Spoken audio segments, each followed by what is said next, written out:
Welcome to the brand new fourth season of the World Triathlon podcast and the start of what is a huge Olympic and Paralympic year, with Paris 2024 looming large on the horizon. 55 men and 55 women are zeroing in on their Olympic qualification goals ahead of the end of May deadline for points, while a total of 120 Paralympians across the 11 Paralympic triathlon medal events have until the 1st of July. Some massive racing between now and then, kicking off with the Napier World Cup on triathlonlive.tv on the 24th of February. For now though, let's hear from the 22-year-old New Zealander looking to join Hayden Wilde on that Paris 2024 start line.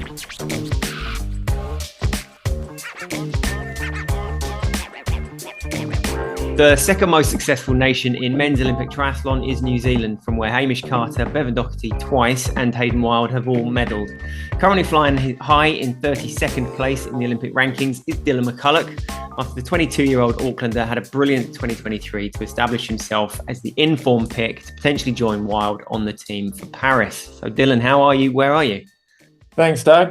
Thanks for having me on here. I'm currently down in Arrowtown, which is a small town about 15 minutes from Queenstown in the bottom of the South Island in New Zealand. So just training down here by myself at the moment, doing a bit of strength work and pre-season stuff. So yeah, all is going well. Nice. You've got the self-motivation and so on to be getting into that yourself. Like, where's your coach based? Is he a Kiwi as well, or just like not quite so far south as you are right now? Yeah, so my coach is John Hellemans. He used to do triathlon back in the day professionally.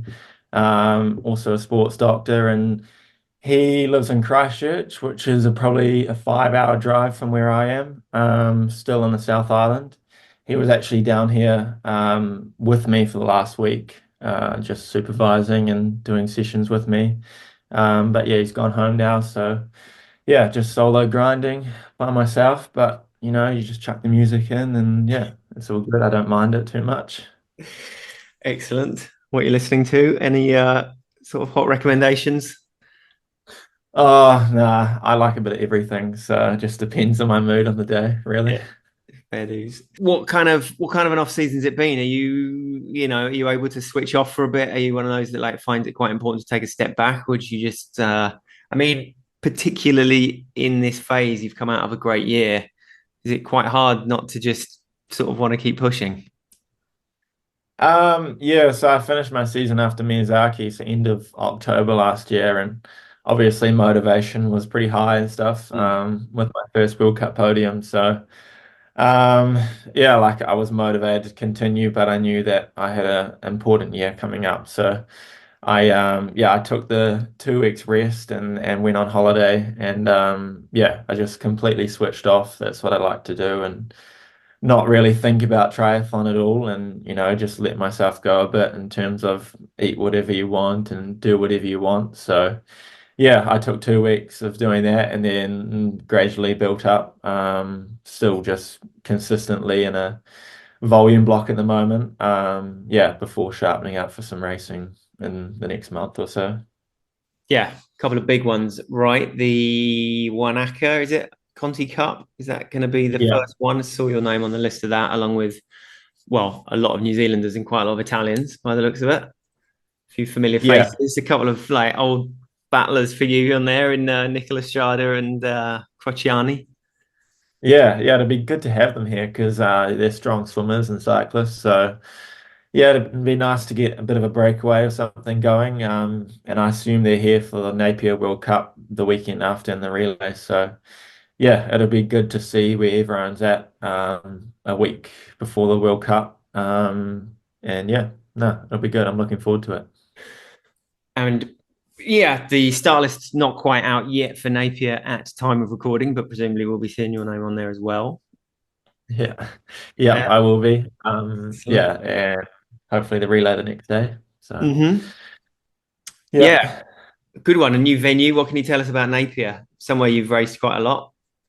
No, I've actually never been to Napier before. Right. So that'll be new to me. Okay. From what I've seen, the course is nothing like New Plymouth. Like we had that hill in New Plymouth on the bike. Even the run was pretty tough. Well, not tough, but solid. But I think Napier is going to be dead flat just along the beachfront, so that'll be completely different to New Plymouth. Not really what I like. I like a tough course, but I'll just adapt and yeah, try and enjoy it. Yeah. Yeah.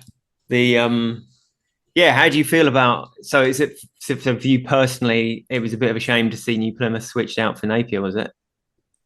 Yeah, like we've got such a big history in New Plymouth. I remember like back in the day, like Bevan Doherty and Chris Gemmell and stuff. There was a pretty iconic sprint finish of those two at that race on the same Right. course we were racing at. So yeah, I don't know why they've changed it, but yeah, I'm sure Napier and the tri community there will put on a good event. So I don't know. I like change. It's always good to have change. So yeah, I'm Yeah. sure it'll be good. And the champagne and the podium celebration is going to be pretty good, right? Isn't it wine country down there? Yeah, I think it is. I'm not really a wine drinker myself, but I think so. Yeah, the Hawke's Bay, that region. So yeah, hopefully you can get on the podium and Yeah. try out the champagne. That'd be nice. Yeah, taste. So Yeah. coming to the end of last year, then, or indeed starting this one, 32nd in the Olympic rankings, surrounded by some pretty big names in there as well. Like I said, still only 22. If you, yeah, like rewinding to this time last year, was that, what you felt was within your targets? How would you assess 2023? Yeah, well, 12 months ago, I was kind of in a completely different scenario. Like, I wasn't really in the Olympic frame. My ranking before the start of the season was 115th or something like that. So, yeah, I kind of hit the ground running in those early Oceania races and got some good points and momentum, and then carried that through into Europe and finished strong in Asia. So, yeah, I went from 115th to 30th or something world ranking. So, yeah, I wasn't really expected from my behalf, but we'll take it. And then, yeah, hopefully build on that this year. And if I can improve on those results and ranking from last year, then yeah, I'll be happy this year. Yeah.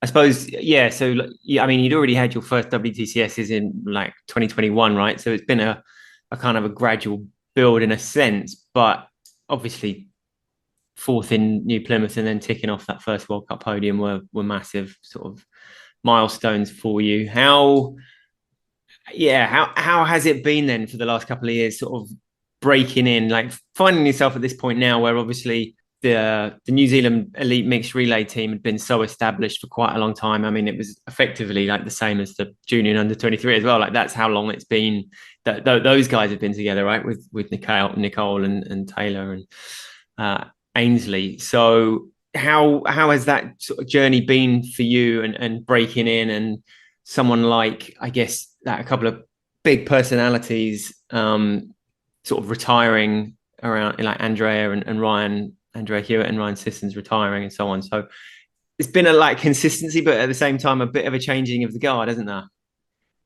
Yeah, it has been the last few years. Because during that time, like, there was quite a few guys ahead of me, with Ryan and Sam Ward, Taylor and those guys. But yeah, Ryan, Sam have all retired now. Kyle's gone to long course. Um, so yeah, it's been quite sudden moving up the ranks. So yeah, it was probably too big of a jump back in 2021 doing that WTS in Montreal and stuff, and kind of finding my feet over in Europe. It was quite hard, especially in COVID time, Mm. being away from home during that time. But I think it was really good for me personally to grow. And I think, yeah, it's taken me a couple of years since then to really get going again. And yeah, obviously last year was a pretty good year. So um, yeah, no, hopefully we can continue. I guess like maybe your trajectory has been quite unusual in that, with not a huge number of races under your belt, back in 2018, you had this month where you had your first junior world championships in Gold Coast, right? And then a month later, you find yourself winning the Youth Olympic Games, and that, like, inevitably throwing you in the spotlight and so on. So, yeah, like, just looking back on that time as well, and how you sort of managed with those kind of big races and that bit of spotlight, and yeah, like, it must have felt huge at the time, was it? Yeah, it was pretty big for a junior athlete, especially I was 17 that year. So I wasn't at school and I was in Europe, on the other side of the world for a good 2 months or so. Before coming back for the World Champs in Gold Coast. And back then, my kind of race tactics were just to swim as hard as I could and get on the bike and ride as hard as I could, which I did. And I was pretty much off the front, either solo or in a small breakaway of two in most of those races. So I have had to change that these days with the older level of competitors and everyone being so close. But yeah, I did have a lot of success at an early age, which was pretty cool. But it's also hard to carry that on. Youth Olympics was a pretty big deal. I went into that race, as a favorite. So yeah, to perform on the day and come back with the gold was pretty special. And everything that did follow along from that. Like I remember I got back to the Olympic Village and got a haka from the whole New Zealand team and lots of media and stuff. So all that was pretty new and, something I didn't really know much about at that age. But yeah, I was kind of at the top then of the, I don't know, juniors, and then I unfortunately missed my last year of Junior Worlds. It was cancelled in 2020 due to COVID. But yeah, came back for 2021 under 23s and had a 12th there. And then, yeah, have just built on that with Commonwealth Games in 2022 and then a good year 2023. So Yeah. yeah, hopefully let's continue moving up. Did it, like, enhance any pressure? Have you felt any pressure as someone, coming from a country like New Zealand that's obviously had that much success and generally, like, seems to demand a lot of its sports people, right? There's success sort of across the board. Uh, yeah, and it's, I guess, that Youth Olympic Games, suddenly people were joining the dots already, like 10 years ahead, presumably, and going, "Oh, this guy's a freaking bullet! Like, we've got another one coming up now." Yeah. And yeah, I mean, that's got to be hard to deal with. Were you sensing, like, a bit of pressure? Were you putting pressure on yourself, or did it all kind of, how did that play out? Yeah, I think there's always a bit of pressure, especially, people are looking for the next Bevan Doherty, Hamish Carter. And, after the Youth Olympics, people were already talking like in Tokyo, blah, blah, blah. But I was way too young for that. I wasn't ready for that. And yeah, but I mean, we do have a pretty big history with triathlon in New Zealand. And especially, Hayden's kind of continuing that on. So it would be pretty cool to also do something. But yeah, I mean, I don't really feel too much pressure towards that. I kind of, yeah, keep that separate and just worry about myself and focus on what I can do. And then, yeah, we'll see what happens. Yeah. Yeah. And presumably enjoy watching what Hayden's been able to do, and kind of, well, watch a bit, learn a bit. Has that been how he obviously, lives in Andorra now, quite a long way away? Taylor Reid obviously is sort of more New Zealand based, isn't he? I don't know about Trent Thorpe and those guys as well, but how? So yeah, those two had a bit of a sort of vice-like grip on the mixed relay for a long while there. How's it been sort of breaking in and, like, having those first World Series starts and kind of, all right, guys, like, making it it's obvious where your sort of ambitions lie, and yeah. Yeah, I got a few opportunities to do the mixed team relay last year, but like, oh, I got selected for Montreal, but that was cancelled to the fires. Oh yeah. And then I was selected for the Sunderland mixed relay, but I got really sick along with a lot of other people. And yeah, spent the entire night throwing up, so I couldn't start that. And then the Paris mixed relay was a duathlon, so like I've had some good chances to be in the team, but I haven't been able to do proper mixed team relays or get those chances I would have liked to have. But yeah, like there's been a staple of the team for the past few years, but it's nice that the selectors and HP team are giving some other athletes a chance. Like especially yeah in Montreal in 2021, which followed the Olympics.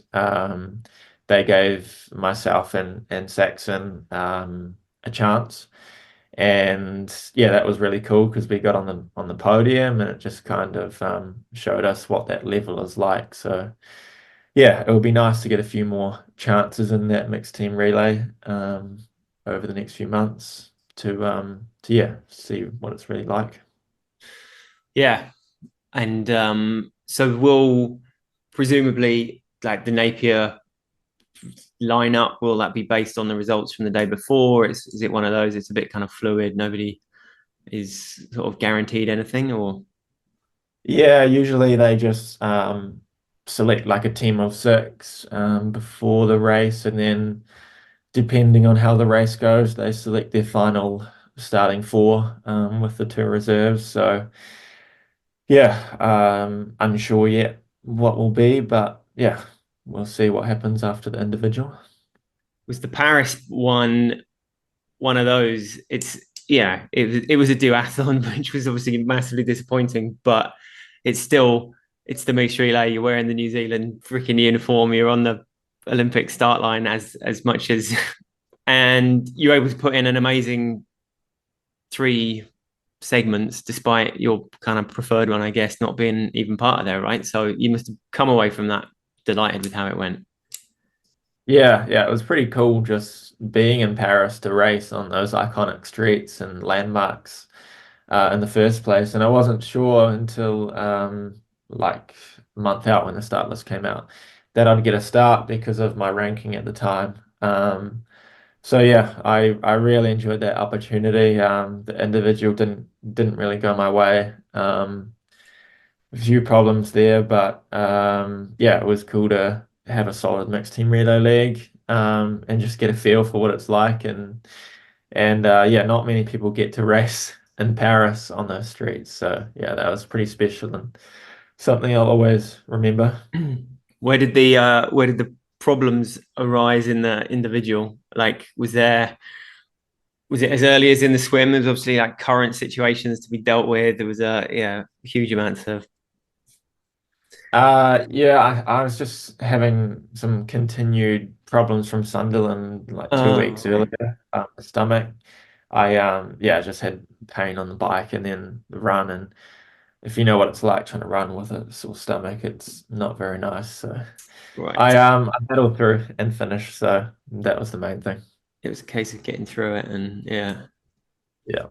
and it is yeah, it is precious. Just as you know, Flora Duffy showed, right? She whether or not she really felt like she had a chance of competing, she still wanted to be there to Yeah. take it all in and be able to visualize it all like you know a year out. It's so important, and for you in your career in general, if that Olympic start line comes to fruition as a 23-year-old, that Olympic debut as a 23-year-old, as opposed to potentially 27, you know, you're going to be able to.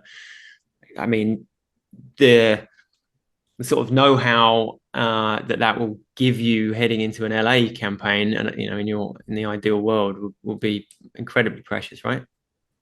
Yeah, yeah, exactly. Good learning. It's probably a bit more important for Flora as she's, targeting the gold. So yeah, it was good that she was there. But uh, yeah, it would be nice to get there. But yeah, not too much pressure on it. Yeah, we'll just see what happens. I mean, you never know what could happen. We could also get three male spots, depending on how the next 6 months go. So yeah, we're not counting that out. And then just winding back again to Pontevedra then, and like that was your first elite championship finals.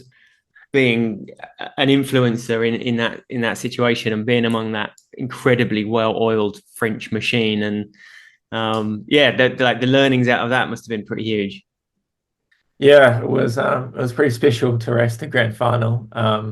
I've usually just been watching on the sidelines as a junior or under 23, so to be in that race was pretty cool.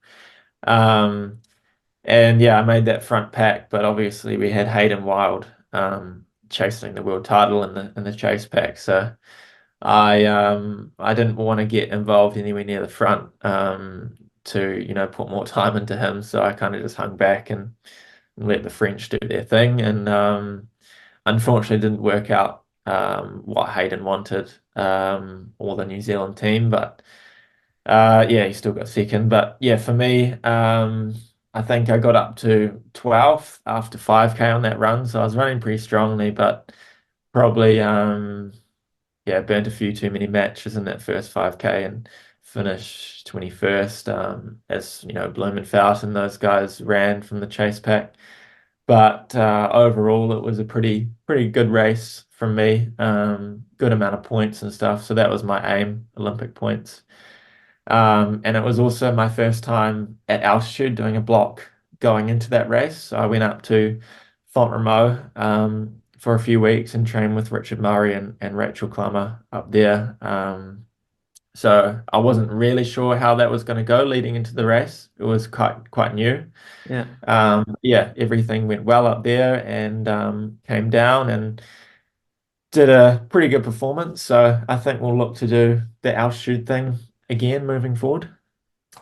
It's a big thing, isn't it? And like very personal, it seems, between the athletes. Like either how long you're up there, how long you leave yourself between coming back down from altitude and racing, and a lot of factors, a lot of theories, I guess, going around it as well. Like, Yeah, like I was in Banyoles in Spain for a good few months, and it kind of gets a little bit stale being there for so long, just doing the same training and stuff. And my coach John came over, and we went on a day trip to Font It's not a long drive, hmm, and we went and had a look up there because he's been there many times before with past Olympic teams.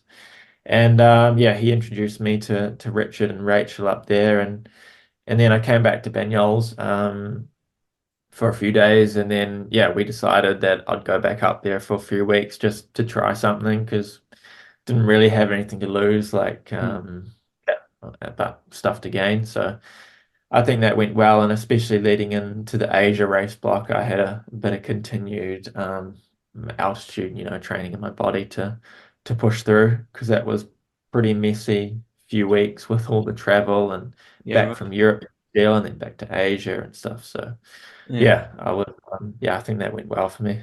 yeah. Plus, if you're in a race like that, in that sort of position, kind of Johnny Brownie was with you, and then you sort of lost him, right? He was. If you're even in the middle of a race, when it's coming together like that, then there can't be too many better feelings, and you're just behind a Christian Blumenfeld. You're ahead of Hella Heens, finishing in 21st in your first champ finals. Yeah, yeah, exactly as you say. And yeah, it was a pretty tough course as well, with the hilly run through the cobbles and the streets. So yeah, I felt good and yeah, no complaints really. How was that ride? Like before the race, people were saying it's not a breakaway. It's too many speed bumps, and there were it was so broken up, and then like on the gas again. Was it just uh like the sheer firepower in there, and that I guess that will to stay ahead of that was obviously burning within the likes of Dorian and Pierre Lecour and so on. Do you think that was just kind of what made it stick? Yeah, well, everyone was saying before the race that no, it's not going to be a breakaway. It'll be a big bunch like Paris was and stuff. Yeah, But yeah, I don't know. It seems that the French are really motivated at every grand final, like they did in Abu Dhabi the year before. So yeah, it worked. It worked well for me. Not so much for Hayden. Um, but yeah, no, it was pretty cool to be part of that. It wasn't super hard bike for me. Just I wasn't doing much.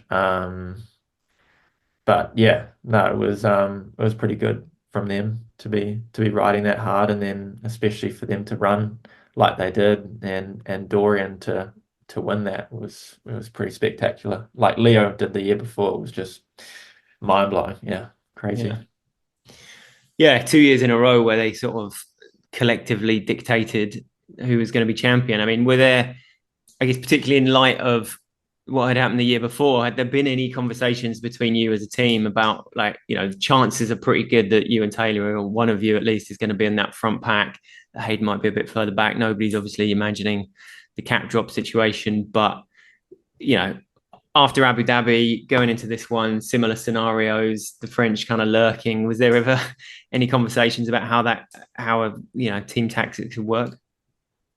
No, I thought they would be going into the race, but no, there was no discussion at all about that. So I don't know, maybe that was a mistake, or not. But yeah, like you really can work as a team, if you want to. But it's not up to me. It's up to, the Try and Z High Performance and Hayden and his team and stuff. So yeah, there was no plan going to the race. So unlike the French, by the looks. Yeah. Do you think part of that might be that Hayden's just not sort of the person that could be like, "Right, fellas, here's a couple of scenarios where could actually like use your help a bit," I suppose. Yeah, and then therefore maybe as the powers above at the team don't then introduce. Yeah, Yeah. I don't know, he just likes to race hard and do pretty much everything by himself. So maybe that was his thoughts. But yeah, I'm always open to help fellow countrymen. So, but yeah, there was nothing. So maybe in years to come we'll have something like that. But yeah, we'll see. Yeah. Well, maybe into Paris, right? I mean, that that would be the logical place to try and do something, wouldn't it? Yeah, yeah. Well, it would be. Yeah, depending on who gets elected and if there's a plan. But yeah, I'm sure the French will be wanting to do what they've done in Pontevedra and Abu Dhabi again on home turf in front of a home crowd. So Yeah. yeah, that'll be exciting. And then just fast forwarding a little bit to that Miyazaki race, and yeah, it was going so well for you for so long out there. It took a kind of freakishly good run from Milner to pass you at the end. I mean, the gloss of obviously the win would have been outstanding. It's still a first podium, and that's amazing. Is it like the nature of the sport in a way that you think you've maybe kind of got an idea of the pecking order? You've looked down the start list, you sort of see a few faces, and then someone like that comes in, does a run like that, and you kind of have to reassess a little bit of like where you are and what you're thinking. Yeah, well, I was always wary of Hugo in the race. Starting if he's there, then yeah, he'll win. He'll win. It's just yeah, his run speed is unbelievable. And yeah, like I think I ran 30:40 or something, which is pretty good on that course. But yeah, for him to run 29:30 or whatever he did was just incredible. But yeah, pretty stoked still with a silver medal. Well, I was actually in third until Batista got a penalty just before the finish, so that was a surprise. But yeah, I was pretty hungry going into that race, especially a close fourth in Tongyong the weekend before. I was running in Tongyong and I did a bit of front running and stuff, but nothing, that I put myself out of my comfort zone. So my coach said to me before Miyazaki, if you're feeling good, after 5K on the run, have a proper go. Which I did. Did a bit of a surge, and then no one could follow, and then I just ran by myself for 1.5 laps or so, with I don't know 800 to go until Hugo and Batista came past. But yeah, that was a pretty special feeling to be running by myself, leading a World Cup. It was yeah, something I'd never had before. So Yeah, yeah. yeah, pretty cool feeling. And nice to have those kind of other young sort of talents to push against as well. Is it like, you got the Batistas doing so well, like a Priester sort of knocking on the third member of the German team for Paris as well. yeah, both as like a benchmark and just regular faces that you're all relatively similar stages of your careers and all like seem to be vying for being together at the pointy end of some pretty big races. Yeah, like the level these days is just crazy. Like we all, top 20 or something, Tong Yong all ran sub 15 minutes. And you look at years before, like, yeah, they're not like that. So the level at the moment is very high.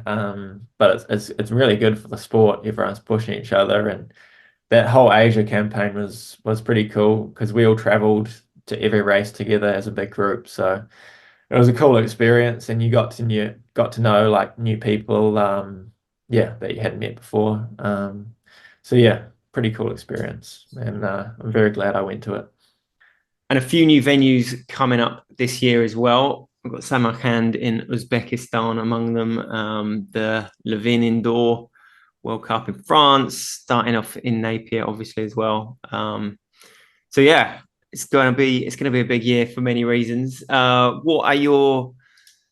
I mean, are you sort of daring to set yourself any targets, or is it just too obvious? Like it's just hit those important. There's what, three WTCS, six World Cups, Continental Championships. Yeah, a potentially huge mixed relay and Huatulco, I guess, as well. Yeah, so yeah, target those three WTSs.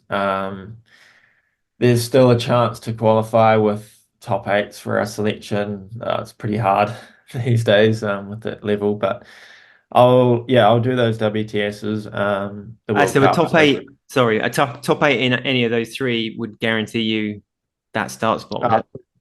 two top eights in those races. So Right. you pretty much got, yeah, two chances out of three races Yeah.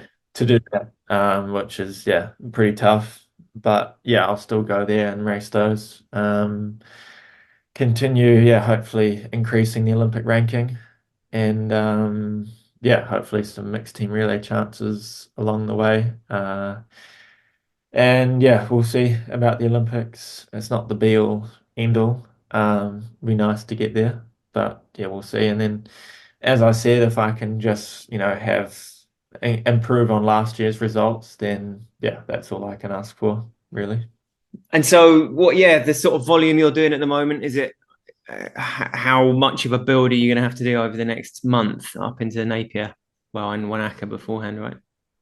Yeah. Yeah, so just doing lots of aerobic stuff at the moment.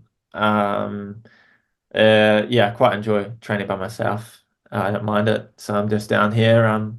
Lots of mountains to climb up, and running trails and stuff, open water lakes. So yeah, big volume, and then yeah, start sharpening up probably start of February, so about in 2 weeks' time before Wanaka, Napier, Abu Dhabi 2 weeks later, then Devonport the week after that. So it's pretty hectic race schedule. Yeah, it's like 4 or 5 races in the space of a month or so, 5 weeks. So yeah, Sharpen up.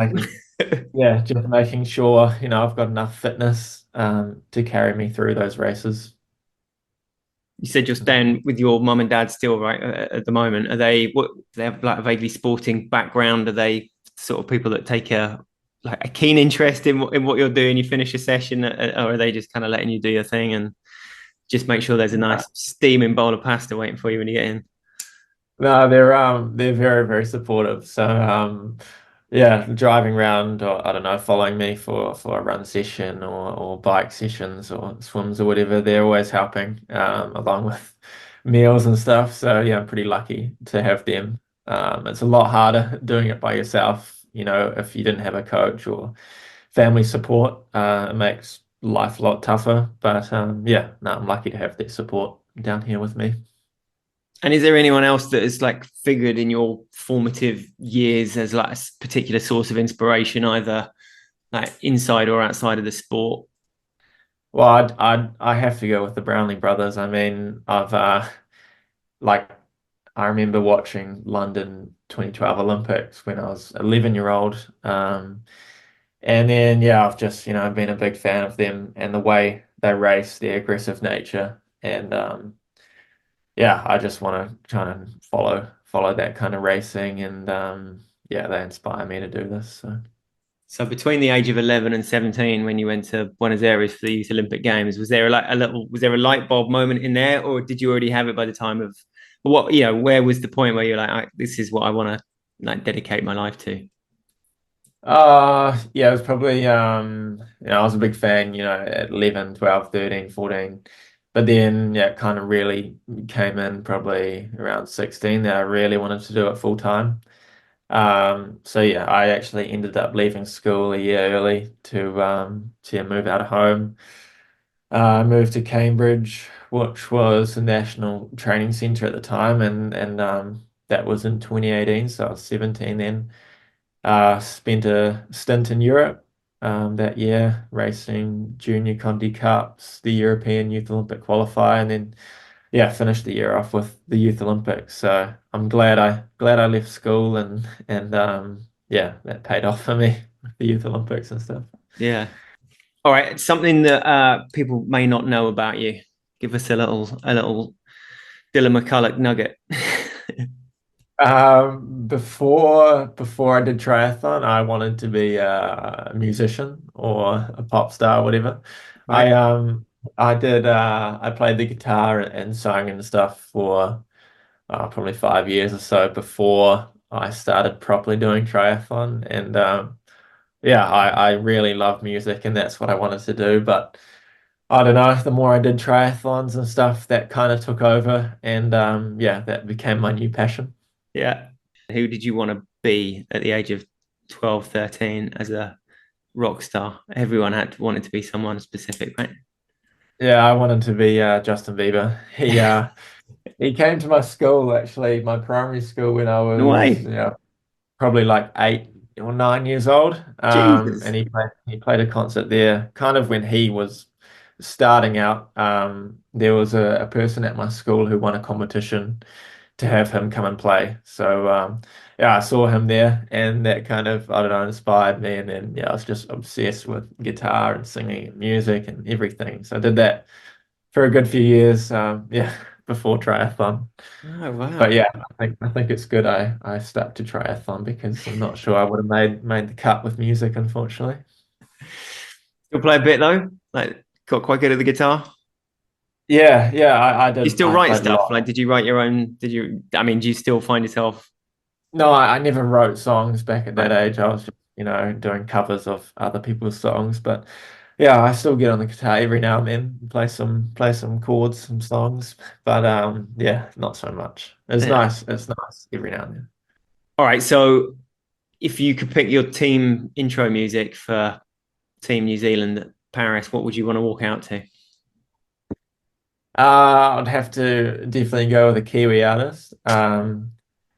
Probably probably a Kiwi classic, Dave Dobbin, Slice of Heaven.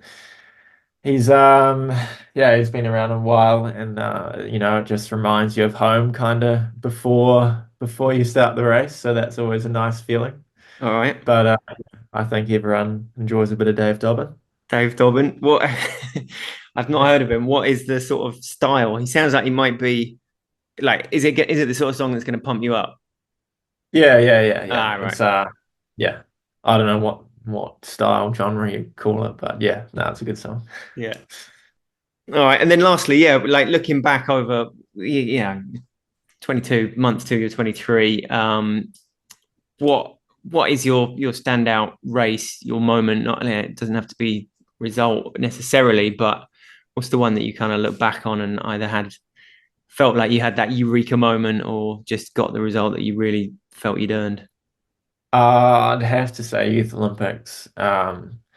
Just because I won the Oceania qualifier, and then in Europe I won the European qualifier, so I was like the favorite. And going into that race, I had a lot of pressure, but I still managed to put it together on the day. So Hmm. yeah, I was pretty proud of that. Because it's not easy, going into a race as a favorite and still trying to deliver. So yeah, that looking back on that, it was a challenge, but yeah, something that yeah, I'll be proud of forever. that was the qualification route, was it? Was it that those two? Everyone had to do those two races, or was there? There must have been ones on other continents as well. Was there one in the Americas Um, that you could have gone through? yeah, no, so yeah, I qualified in the Oceania one, but then yeah, Europe had their own qualifier and yeah, Americas and stuff. But Oh, I so you was didn't in have to do Bangkok. the European one. That was just because you were there Oh, doing the yeah, European I Cup and was. whatnot.